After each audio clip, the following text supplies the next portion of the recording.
BZ કૌભાંડમાં અત્યારના સૌથી મોટા સમાચાર મળી રહ્યા છે। પૂછપરછમાં મહાઠગ ભૂપેન્દ્રસિંહ ઝાલાનો મોટો ખુલાસો। સોફ્ટવેર અને રજિસ્ટર મુજબ 11,000 લોકોએ રોકાણ કર્યાનો ખુલાસો।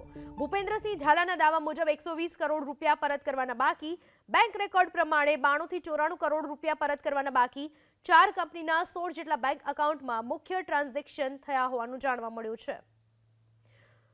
જે બીઝેડનો ભૂપેન્દ્રસિંહ ઝાલા છે તેની પૂછપરછ કરવામાં આવી રહી છે। તેના પૂછપરછ દરમિયાન ઘણા બધા ખુલાસાઓ થયા છે।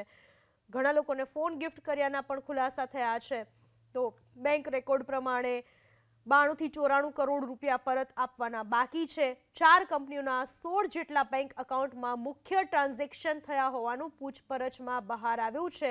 ભૂપેન્દ્રસિંહ ઝાલા જેની પૂછપરછ દરમિયાન અનેક મોટા ખુલાસાઓ થઈ રહ્યા છે। કેટલાય લોકોને બોટલમાં ઉતાર્યા બાદ હવે આ ઠગ ઝડપાઈ ચૂક્યો છે। આશરે 1 મહિના સુધી તે ભાગતો ફરતો રહ્યો હતો।